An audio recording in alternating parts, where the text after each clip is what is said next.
Hi everyone. This is our weekly COVID-19 government support roundup and questions with myself, Nikolai Naylor, and Steve Brown of Naylor Accountancy. You all know us anyway, but so what we're going to be doing is, as usual, just going through. Let me just stop sharing this. Stop sharing. We're just going to go through any changes. There's really been very little change here. Absolutely very little. The main one is that furlough's been agreed now until end of June. So we've got it until end of June. Who knows if we actually able to go back to the office properly before that. So if you are furloughing, and I know lots of you are, there is the opportunity to do it till June at the moment. What we've always said is that it's probably going to be on a month by month basis that they move it forward, but so they've gone a bit further in this case. It wasn't always till end of May, but I think they're just realizing that they need to put a bit more support out there, let people know where they are going forward. The other one is we've been doing furloughing, and we've been doing it for most people already. So most of it's already been done, which is, we've done a lot of work on that, to be honest. A lot more work than we'd envisaged, and Jason's been awesome. So because he's obviously been getting up earlier, because he's based in and he's been putting it all through for everyone. We have had a few issues with a few people, which we've sort of let you guys know. But on the whole, it's been really quite plain sailing. We did leave it the first day, mainly because we just wanted to make sure it was robust, and they put loads of changes in it straight away. Did HMRC, the actual online portal, because there were accounts of lots of people as an accountants having issues, which I'm sure Steve can testify to. So what I'm going to do now, because there really is nothing else to talk about on the updates, because that's it, furloughing. Oh, the other one is just with furloughing. What we've done this time for anybody who has been furloughing, which you are aware of if we've done it for you, is that we've done March and April, so 2 months. And in March, some of you haven't, if you have done it for March, it's just been part of March, so it's been part done. And then what we'll be doing is the next one in a month's time. So that we'll be doing the May one in May, sort of around the 20th again, just doing the furloughing date. We can only do it every 3 weeks anyway. So once you've furloughed, you have to leave 3 weeks, but because you have to be furloughed for 3 weeks. But we don't really want to be doing it every 3 weeks. We want to do it every month. So we do a month at a time. So we're doing that in May and again in June, as it stands now, and then we'll see where it goes forward. We will be sending out emails to everybody who is furloughing, just to ask, are you still furloughing? And if you are still furloughing, is it the same people, and are there any changes, and getting your email confirmation of that, just to make sure it's all working correctly. Okay, now what I'm going to do is just let Steve tell you anything that he's got news-wise, and if there's any insights that he wants to add to what I've just mentioned, and also add any Q&As as well. I think there's one here. Thank you. Oh no, there's not. So thank you, thanks, Mandy. Right, Steve. I mean, have you got anything to add to? No, I mean, as Nikolai said, the furloughing scheme is now going ahead. As expected, on the first day there were a number of problems. A lot of it was to do with overload of the furlough portal. There were also issues with the original setup for the portal. For example, originally it would not accept a number of employees above one, regardless of how many employees a business had, which obviously created a lot of issues for people. For the most part, we've not had any serious problems with putting furlough claims through. We've had a couple of glitches which appear to be issues HMRC's end. This is unsurprising because this is a system that they have put together very quickly, and as a result there are going to be sort of gaps because it will not have gone through thorough testing, but we are working on resolving those problems. They are only affecting a couple of clients. We are looking at a variety of ways of workarounds in order to fix them. So we will get these things in. Also, last week we talked about the rates grants and the possible need to make applications for them. What I can confirm this week is we know at least some of our clients have received the rates grants because we have seen the money coming through on their bank feeds in Xero. So the money is coming out if you do have business premises that qualify. So yeah, if you haven't received that yourself yet, do make an application to the local council. So if you use the gov.uk Find Your Council website and look for the district council that deals with your offices, they are the people that you need to apply to. But the money is coming out, so it's taken a while, but that side of things is starting to work. I see we had a couple of questions. Shall I just put Ben's? Yeah, I'll put Ben's. So, yeah. Ben, your question is: we are reducing our monthly wage to the maximum furlough allowance. Are we correct in thinking that the simply process 2.5K for the payroll for each employee? Over to you, Steve. I want you to answer. Right.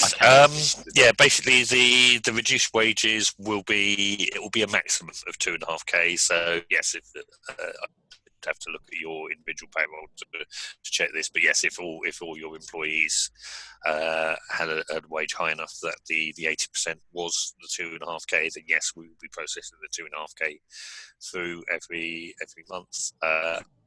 But if the 80% is lower than that, we'll be processing through the lower figure. As we covered last week, it is possible for you to top up the wages. There's no extra hoops that you have to jump through that, but that is entirely between yourself and your employees whether you wish to do so. The furlough claim is based on the 80% of the maximum, so it's not the amount that's actually going through the payroll, it's the calculation. So if in future we'll be putting through, say, the 2.5K a month, but it is the 2.5K a month that we will also be claiming for employees where that is the maximum.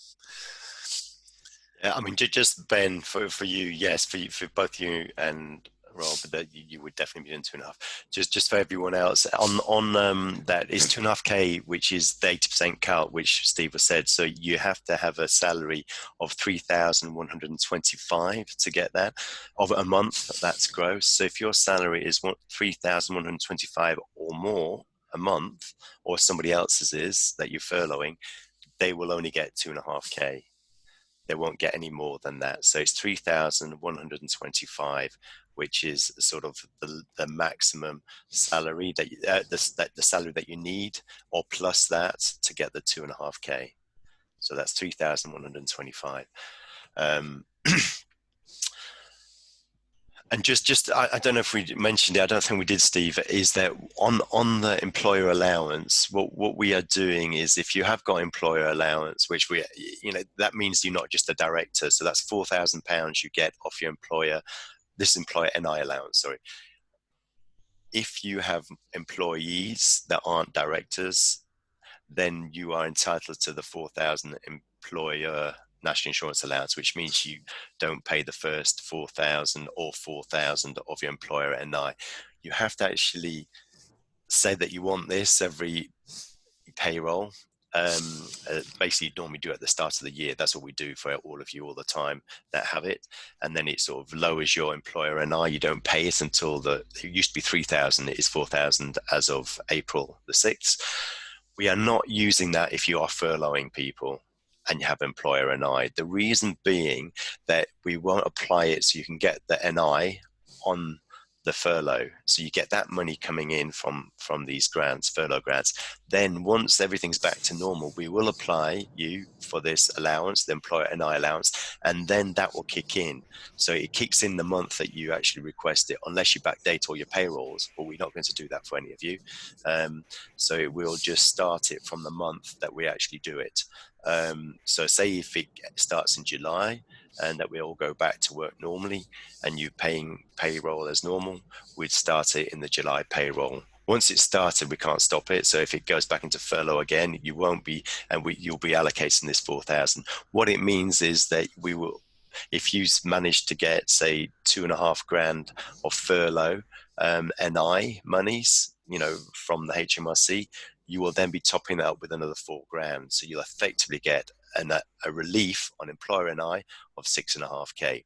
Now, just so you know, this is a real sore point with a lot of accountants because not everyone's doing this. We believe this is the right way from the guidance that's in there for HMRC. Some accountants aren't doing this, and it's probably about 50-50 from what we know, but we are doing it because we are going with the guidance that we believe is correct, and you can do it either way. So some accountants are actually not doing that, and they are applying their employer NI straight away, and that means you don't get their furlough on the employer NI. We have taken the view that we don't have to do that now. We can do that later because the guidance states that you can do that, and it applies then. So we are following HMRC guidance, but historic guidance, which hasn't been updated, which is correct. The other people are doing it correct, the accountants that are doing it, because if they do apply it, you have to take it off. And that's what the HMRC guidance on the furlough grant says, that you have to apply whatever, the allowance if you've applied for it. If you haven't applied for it, you're doing it later, which is also allowed. So we are trying to make it better for you in this situation. So you get more relief, basically. But just be aware, not all accountants, and it is probably about 50-50, if not, less people doing, didn't even realize what we are doing and why we're doing it. But we're just trying to make it as better, as good for you as possible, using the guidance that we can, talk to HMRC about if they ever have any issues in the future. And we're confident in that. Steve, have you got anything else to add on that? No. So you say it is something that accountants have differing views on. As far as the details of the employment allowance itself, there are a few other qualification criteria. I did actually write a blog post on this, and that should have all been circulated around to everyone with an email explaining why we're not claiming it at the moment. One of the other things is that it counts as state aid, whereas the furloughing scheme doesn't. So actually claiming the furloughing scheme, if you do get any other income from the government, is probably actually more beneficial. But yes, it's we think it's in the best interest of our clients to try and get the full benefit that we can from the furloughing scheme before using the employment allowance in order to leave them in a better position overall as much as possible. I've got a question from Mark. Hi, Mark. Just will there be an opportunity to spread the payment of corporation tax? I can't speak. Yeah. Unlike the VAT deferral and the deferral of the self-assessment payments due in July, there isn't any specific automatic deferral to corporation tax. However, HMRC are offering time to pay arrangements for corporation tax more readily. Now there is in fact a separate phone line for time to pay at this point, and my understanding is essentially, whereas before they would have had businesses jumping through all sorts of hoops to confirm that they have tried every other way possible of getting money in order to pay their tax on time. This time they are more or less granting the opportunity to spread tax payments more or less automatically. So yeah, there's no specific provision. You would still have to phone up in order to get a chance to spread the payment of corporation tax, but the current position is that HMRC are pretty much granting those simply if you ask for it. Yeah, and Mark, the only, I mean, don't, and anybody doing this, if you're ringing up HMRC, make sure we've submitted your corporation tax return. Um, if you are ringing HMRC, because otherwise they won't know, they won't want to know until they've actually got that submission. Um, and then, and anything at the moment with HMRC, if you have issues paying, it's worth having that conversation because, as Steve says, they are being very helpful. More so than, but they want business to carry on, as we do as well. But they want it because um, they want to have an economy that's actually going to pay taxes and keep everything going round, so we can pay for the NHS and we can pay for everything else. Because if we don't have businesses operating, there's no taxes to pay for anything.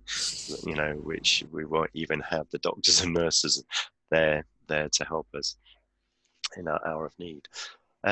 Ben has this question, and I'm happy to answer this. But they began furloughing on the 6th of April and claimed 2.5K. Are they correct in thinking that we are claimed that they are claiming for the first few days of May? I can answer that, but I'll let you answer it first. Yeah, yes. I mean, if the furlough actually did begin on the 6th of April, you're effectively looking at claiming on tax months rather than calendar months. So tax month ends 5th of May. Yes, you'd be looking at claiming for the tax month 6th of April to 5th of May. We're not doing that though, Steve. We're just doing calendar months. As long as the claims don't overlap with one another, it shouldn't be a problem. The timing on it, we'll make sure that whatever claims we're putting in, when we next put in a claim, it starts from the day after. I mean, say for simplicity, we are mostly working on calendar months, but essentially, if we have put in a claim, the next claim will start the day after. Yeah, just so everyone's aware, and this with you, Ben, is that we are only doing on calendar months just to make it simple for us so that we can monitor and we have consistency across the board. So what that means is, Ben, yours is to the 30th of April that we've claimed, and then we'll be claiming from May, from the 1st of May. So if you then if you go back to work on the 7th of May, we'll be claiming for that week in May. The reason we're doing this is making it simple, and we've got a process and procedure that can be followed, and we are clear on what we are doing. Otherwise, we'll have people all over the place, and that's how we are doing that. So you won't miss out. You will get everything. It's just it won't be all in one go. You'll have the 1st to the 6th will be in the next tranche, and they're giving it within. They're saying within 6 days. I don't know. So hopefully, everybody who we've done up to the end of yesterday should be getting it by the 30th. That's what they're saying, which is next Thursday of April. That's the plan from HMRC. So let's hope that happens. We will be keeping an eye on you guys if you are getting it, but do just let us know when you see it coming through, because we see it coming in zero. So we normally see it a day after you. So if you do see it coming in, just let us know so we're aware that it is working and it has come through. It could be later. I mean, like we said, it might be till May, but they're still saying 6 days, which is amazing. I mean, they've done a good job, HMRC, on getting this all operational as quickly as they have. Have we covered everything? Oh, there's one more question, I think. No, Manji's just asking about seeing the questions. Now, they are a separate panel, so it may just be looking for them coming up in the chat, and they're not coming up in the chat because it's Q&A is a separate panel. But if not, and you can't see them in the Q&A panel either, we will look at seeing if we can change the settings. So yes, people can see what has been asked already in order to avoid duplicating questions where possible. For the time to pay query that came up earlier, as I said, there's a special helpline that has been set up for time to pay requests at this time. The telephone number for that is 0800 024 1222. Now, obviously, they're going to be running lower on the advisors in the same way that a lot of other businesses are running with a reduced staff. So it may come take a bit more time to get through than it would normally. If you're looking at making a time to pay arrangement because you've got cash flow issues as a result of this, that's the number to call: 0800 024 1222. Open Monday to Friday, 8 a.m. until 4 p.m. We will be putting this. The idea is I need to work out how to do this, but we're going to be putting these blogs also. We're going to be putting just this videos on the blog as well. So I'm going to sort of do a little synopsis of what's covered in each weekly one, and then just a blog there. I know we email these around as well, so you've always got this on Zoom. I'm going to create a Naylor Accountancy YouTube channel, just have them all on there as well, so you will always be able to do that as well and have a look there. We are going to have some more different webinars once things calm down a little bit, just to try and help you all sort of grow your businesses and with anything that we think is topical going forward. So if there's no more questions, I think we are done, which is our first one under an hour. Which is great. I think these will be quicker going, quick going forward, only because there is less happening. But what I'm going to do, I'm going to just want to share this with you. Just a quote from one of our old prime ministers. You should hopefully be seeing this. So it's just never let a good crisis go to waste. Why I put that there, and now I've been sort of inspired by this in a way for the last few weeks, because we're working very hard at the moment. But is that what I'm seeing it just from a perspective is that there's a lot of opportunity to get your business, and the same with me, with Naylor Accountancy, in a good shape, ready to take advantage of when this all ends. There will be companies that go to the wall, so there will be an opportunity to sort of take some of the market share from them. There will also be people who won't potentially want to carry on, only because of that, so you can also take market share from them. Now, there's also other things you can you can do things just to get things organized and then move things forward, and just see what you can do in this time. If you've got extra time, just get everything operational, really working well, and your structure and everything like that. That's why I'm going to try and do some webinars on helping to grow, on growth of businesses and stuff. The seminars that I've got online, I'm going to move into webinars. I just need to create a different format for that, and that will be starting hopefully in May. But I just need to get over this April, to be honest, before we do that. So the way we're seeing it is that there is an opportunity to get, things moving in a different way. Also with the Zoom, I mean, we've moved to webinars. We never would have done webinars before, because I never thought it was a great medium. I thought, doing seminars is better, but now we will be moving to those. We'll probably still do seminars, and we're also looking at other opportunities that we may have in that Naylor Accountancy going forward once this is all over. But yeah, so just have a think of anything that you may be able to do that will get you in a better position, especially if you have some more time at the moment. All right, guys. Well, thank you very much for joining us. We are going to be doing it again next week. I will send the invites out again. If there is any updates, obviously we'll let you know. If there aren't, we'll just tell you whatever's happening in the COVID-19 space. And if you have any questions, you can obviously ring us anyway, but there's also going to be the opportunity to ask in this. All right. Well, thank you very much, and take care. Bye now. Bye.